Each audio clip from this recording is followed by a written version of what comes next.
नमस्कार दोस्तों, आपका स्वागत है आपके अपने YouTube channel Gyanshala with Nikhil में।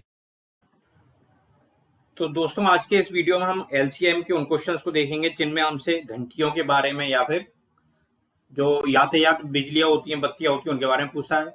हमसे कहता है कि एक निश्चित समय पे बहुत सारी घंटियां एक साथ बजी हैं, जिनका बजने का समय जो होता है वो वैसे तो अलग अलग होता है, लेकिन एक साथ बजना शुरू करती हैं और कुछ अंतराल के बाद में फिर दोबारा से एक साथ बजती हैं। तो हमसे ये पूछता है कि पुनः कितने बजे वो एक साथ बजेंगी। या फिर अगर हमसे ट्रैफिक लाइट के बारे में या यातायात बत्तियों के बारे में क्वेश्चन पूछता है, तो हमसे कहता है कि एक निश्चित समय पे जो सारी की सारी ट्रैफिक लाइटें वो एक साथ जली हैं, जिनका कि अलग अलग समय होता है जलने का।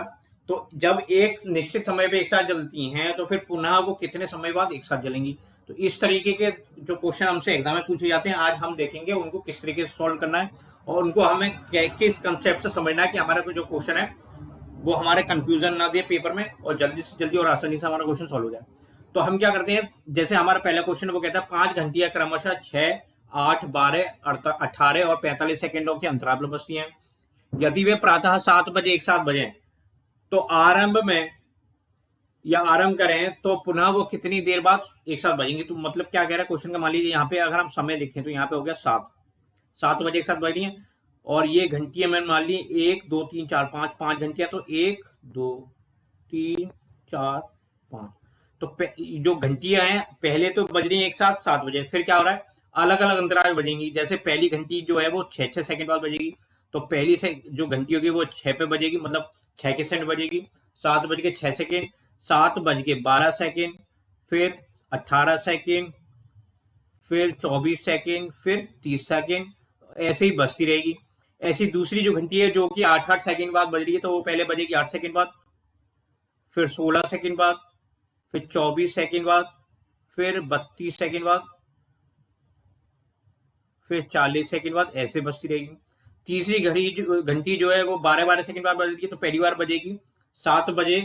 7 बजे के बाद बजेगी 7 बज के 12 सेकेंड पे, फिर 24 सेकेंड पे, फिर 36 सेकेंड पे, फिर 48 सेकेंड पे, फिर 60 सेकेंड पे, और ऐसी आगे बजती रहेगी।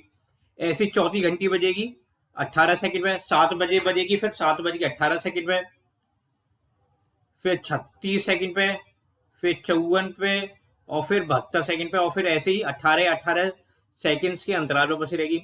ऐसी पांचवी घंटी जो है वो 45 सेकेंड के बाद बज रही है, मतलब पहले तो बजेगी 7 बजे, फिर 7:45 पे बजेगी, फिर 7 बज के 90 सेकेंड, या फिर हम कह सकते हैं 7 बज के 1 मिनट और 30 सेकेंड बजेगी। तो हम सीधे सीधे अभी सेकेंड्स में ही कैलकुलेशन करेंगे, तो यहाँ पे हम 90 लिख लेंगे। ऐसे ही हर 45 सेकेंड बाद बजेगी। अब क्योंकि आप देख सकते हैं कि ये जो घंटियां हैं वो अलग अलग समय पर बजेंगी। 7 बजे अगर एक बार एक साथ बजी हैं, उसके बाद में अलग अलग समय पर बजेंगी। तो कहीं ना कहीं इस रो में जब हम सॉल्व करेंगे, तो कहीं ना कहीं एक ऐसा नंबर जरूर आएगा इनमें जहां पर कि ये जो समय होगा वो एक साथ बजे दिखेगा। मान लीजिए यहाँ पे होगा कोई एक्स होगा, एक्स सेकंड पे बजेगी, तो यहाँ पे भी एक्स होगा, यहाँ पे भी एक्स होगा, यहाँ पे भी एक्स होगा, यहाँ पे भी एक्स होगा। ठीक है, तो हमें ये पता है कि जब भी हमें, और ये क्या है दूसरी चीज हमें ये देखनी है कि ये जो नंबर दे रखे हैं ये सारे के सारे क्या हैं, गुणज हैं। जैसे 6 का गुणज, 8 का गुणज, 12 का, 18 का, 45 का। तो हमें ये पता है कि जब भी हम इस फॉर्म में जब भी गुणज लिखते हैं, तो जो भी कॉमन गुणज आ जाता है या कॉमन मल्टीपल आ जाता है, वही हमारा क्या हो जाता है, एलसीएम हो जाता है। तो इसका मतलब क्या होगा कि हमें इस क्वेश्चन में एलसीएम निकालना है। अब हमें पता है एलसीएम निकालने का क्या तरीका होता है, जो भी हमें नंबर दे रखे हैं उन सबके फैक्टर लिखते हैं, और फिर उन फैक्टरों में से बड़ी संख्या के फैक्टर अलग लिख लेते हैं, और फिर जो बचे हुए संख्याओं के जो भी फैक्टर जो हम पहले नहीं लिख चुके वो साथ में साथ लिखते जाते हैं। तो अब हम इसके क्या करेंगे, एलसीएम निकालेंगे। एलसीएम निकालने के लिए हमने क्या किया, सबसे पहले लिखा 6, फिर लिखा 8, फिर लिखा 12, फिर 18 और फिर 45। अब इन सब के फैक्टर लिखेंगे, तो 6 के फैक्टर क्या होते हैं, 2 मल्टीप्लाई बाई 3। 8 के फैक्टर होते हैं 2 मल्टीप्लाई बाई 2 मल्टीप्लाई बाई 2। 12 के फैक्टर होते हैं 2 मल्टीप्लाई बाई 2 मल्टीप्लाई 3। 18 के फैक्टर होते हैं 3 मल्टीप्लाई बाई 3 मल्टीप्लाई बाई 2। 45 के जो फैक्टर होंगे वो क्या होंगे, 3 मल्टीप्लाई बाई 3 मल्टीप्लाई बाई 5। अब ये हमने फैक्टर लिखी है। अब हम क्या करते हैं, सबसे बड़ी संख्या के फैक्टर को हम पहले लिख लेते हैं। तो हमने बड़ी संख्या क्या है 45, तो 45 के लिए एलसीएम अगर निकालेंगे टोटल तो 45, सबसे पहले हम लिख लेंगे 45 से फैक्टर। तो 45 से फैक्टर क्या हुआ 3 मल्टीप्लाई बाई 5। ठीक है, अब हम क्या करते हैं, अब हम बाकी की संख्याओं को देखते हैं। तो हमने क्या किया 45 से फैक्टर लिखी तो 45 पे टिक लगा दिया। अब हम देखते हैं 18, तो 18 के फैक्टर में आ रहा है 3 2 बार और 1 1 बार। तो अगर हमारे आंसर में या हमारे एलसीएम में अभी तक अगर 3 अगर 2 बार नहीं लिख चुके हैं तो जितनी बार लिख चुके हैं उतने को छोड़ करके बचे हुए जो 3 होंगे वो लिख लेंगे। ऐसे ही 2 के लिए देखेंगे तो हमें पता चला कि यहाँ पे 3 2 बार आ रहा है और 2 आ रहा है 1 बार। तो और यहाँ पे भी 3 जो है वो 2 बार आ गया। इसका मतलब 3 का काम हम पहले ही कर चुके हैं, 3 हम पहले ही लिख चुके हैं। हमारे पास में 2 नहीं था तो 2 हमने यहाँ लिख लिया। 18 के फैक्टर पूरे हो गए। अब हम 12 का देखेंगे तो 12 में 2 जो है वो 2 बार आ रहा है और 3 जो है वो 1 बार आ रहा है। तो आंसर में जो हमने एलसीएम में देखा तो 3 हम पहले से 2 बार लिख चुके हैं। इसका मतलब क्या हुआ कि ये 3 जो होगा वो हम इन्हीं में से किसी ना किसी एक 3 को रिप्रेजेंट कर रहा होगा। तो 3 का काम खत्म हो गया। फिर बचा 2। अब 2 यहाँ पे 2 बार लिखा हुआ है और यहाँ पे लिखा हुआ है 1 बार, तो बचा हुआ 2 भी हम यहाँ पे लिख देंगे। तो इस 12 का भी काम खत्म हो गया। अब बचा 8। 8 में क्या है 3 2 बार आ रहे हैं 2, मतलब 2 जो है वो 3 बार लिखा है। जबकि हमारे आंसर में एलसीएम में अभी तक सिर्फ हमने 2 बार लिखे हैं 2, तो बचा हुआ जो 1 2 है वो भी हम यहाँ लिख लेंगे। तो 8 के फैक्टर भी कंप्लीट हो गए।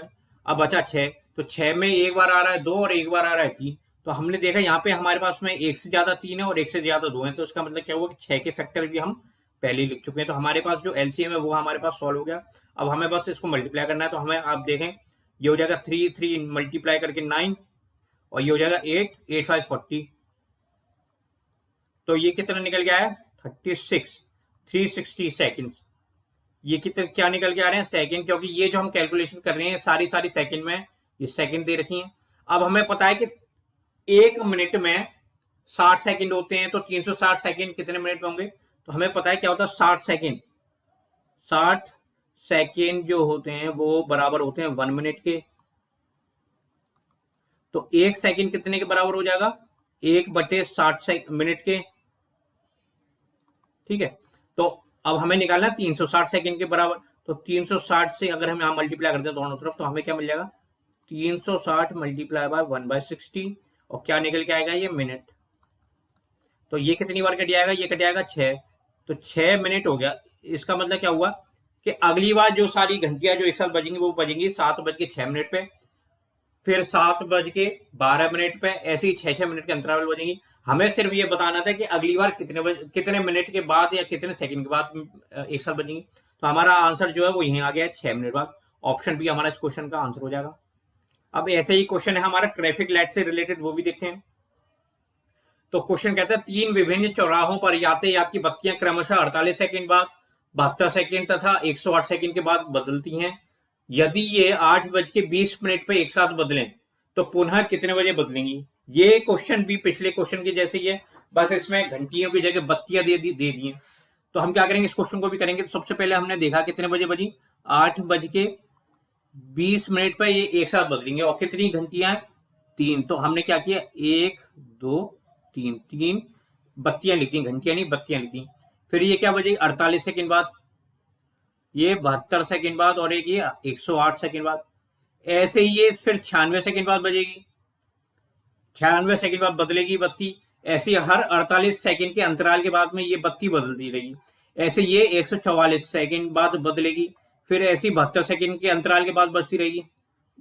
72 सेकंड के बाद बदलती रहेगी बत्ती। ऐसे ही ये तीसरी जो बत्ती है वो 216 सेकंड के बाद बदलेगी, फिर हर 108 अंतराल के बाद ऐसी बदलती रहेगी। तो हमें पता चलेगा कि आगे जब भी थोड़ा सा अगर हम आगे देखेंगे या कैलकुलेशन सॉल्व करेंगे तो कहीं ना कहीं एक ऐसा नंबर जो हम जरूर होगा जो यहाँ पे भी लिखा होगा, जो यहाँ पे भी लिखा होगा, जो यहाँ पे भी लिखा होगा। इसका मतलब क्या होगा कि ये सारे नंबर क्या है गुणज हैं, और गुणज जो या मल्टीपल जब भी कॉमन हमें लेना होता है तो हमें क्या लिखना है सीधे सीधे एलसीएम। तो हमें इस क्वेश्चन में भी एलसीएम चाहिए।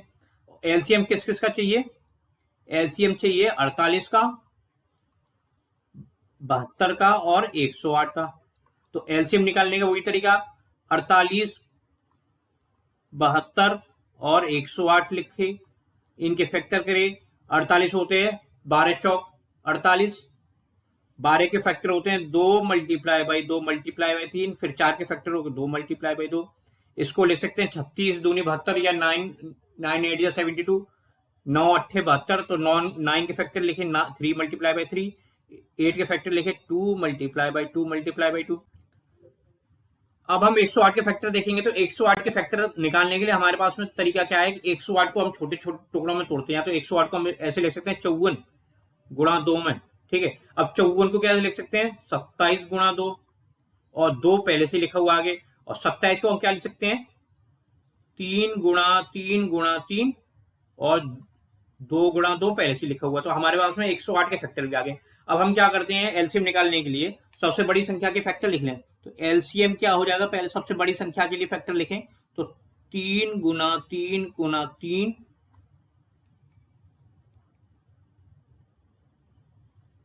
2 गुणा 2। 108 के फैक्टर हम लिख चुके हैं। अब हम देखते हैं 72 के फैक्टर। तो 72 में जो है 3 तो 2 बार आ रहा है, और 2 जो है वो 3 बार आ रहा है। तो 3 जो है वो 2 बार हम पहले यहाँ पे इंक्लूड कर चुके हैं, तो 3 का काम हो गया खत्म। 2 में देखा हमने 2 यहाँ पे 3 बार आ रहा है, यहाँ पे 2 बार आ रहा है, तो एक एक्स्ट्रा 2 है जो वो यहाँ लिख देंगे। तो 72 के फैक्टर भी हमने लिख लिए, ये हो गया 72 फैक्टर। अब हम देखा 48 के फैक्टर। 48 में हमने देखा 3 जो है वो 1 बार आ रहा है, और 2 जो है वो 4 बार आ रहा है। तो 4 बार 2 यहाँ पे इधर आ रहे हैं, और इधर क्या है यहाँ पे 3 बार आ रहा है 2, तो एक जो एक्स्ट्रा 2 होगा वो यहाँ पे लिख लेंगे, और 3 पहले से ही हम यहाँ पे लिख चुके हैं किसी न किसी एक 3 में। तो हमारे पास में क्या हुआ कि अब तीनों नंबर के जो है फैक्टर वो आ गए। तो अब हम सीधे सीधे एलसीएम निकालेंगे। एलसीएम निकालने के लिए क्या करेंगे 27 और ये हो जाएगा 16। तो जब हम इनको मल्टीप्लाई करेंगे तो हमें जो वैल्यू मिलेगी वो मिलेगी 432 432, जो कि क्या होगी सेकंड में होगी। और जब हम सेकंड को मिनट में बदलेंगे तो कितना आ जाएगा 432 को जब हम मिनट में बदलेंगे तो हमें 60 से डिवाइड करना होगा, 60 से डिवाइड करना होगा। और जब हम 60 से इसको डिवाइड करेंगे तो हमें क्या मिलेगा आंसर, हमें जो आंसर मिलेगा वो मिलेगा 7 मिनट 12 सेकेंड। तो 7 मिनट 12 सेकेंड हमारा आंसर हो जाएगा, 7 मिनट और 12 सेकेंड। अब हमसे पूछता है, क्या पूछ रहा है, हमसे पूछ रहा है कितने बजे मिलेंगी, बजे मिलेंगी। अभी तक पहले वाले क्वेश्चन में हमसे पूछा था कितनी देर बाद मिलेंगी, इसमें पूछा कितने बजे मिलेंगी। तो पहली बार जब बज रही थी तो, या पहली बार जब बदल रही थी बत्तियां, मैं घंटियां समझ के उस क्वेश्चन को सोल्व कर रहा हूँ। जब बत्ती पहली बार बदलेंगी तो 8:20 हो रहे होंगे, फिर जब दोबारा बदलेंगी तो 7 मिनट 12 सेकंड बाद बदलेंगी। तो 8:20 में 7 मिनट 12 सेकंड जोड़ेंगे तो क्या आंसर हो जाएगा 8 27 12। ऑप्शन बी इस क्वेश्चन का हमारा आंसर हो जाएगा। तो ये क्वेश्चन जो आज सॉल्व किए हैं, एक क्वेश्चन था ट्रैफिक लाइट से रिलेटेड, एक क्वेश्चन था घंटियों से रिलेटेड। इसी तरह के क्वेश्चन एलसीएम से पूछे जाते हैं। 1-2 टाइप के क्वेश्चन और बचे हैं एलसीएम में। फिर एक टाइप का क्वेश्चन हम देखेंगे जिसमें हमसे एलसीएम और एचसीएफ दोनों दिए होंगे, तो और हमसे 2 संख्याएं पूछी गई होंगी। तो मैं आशा करता हूं आपको आज की ये जो क्वेश्चन थे समझ में आए होंगे, वीडियो इन्फॉर्मेटिव लगी होगी। तो इस वीडियो को प्लीज लाइक कीजिएगा, शेयर कीजिएगा। चैनल अगर अभी तक आपने सब्सक्राइब नहीं किया तो प्लीज चैनल को सब्सक्राइब कीजिएगा, जिसका नाम है Gyanshala with Nikhil. Thank you, have a nice day.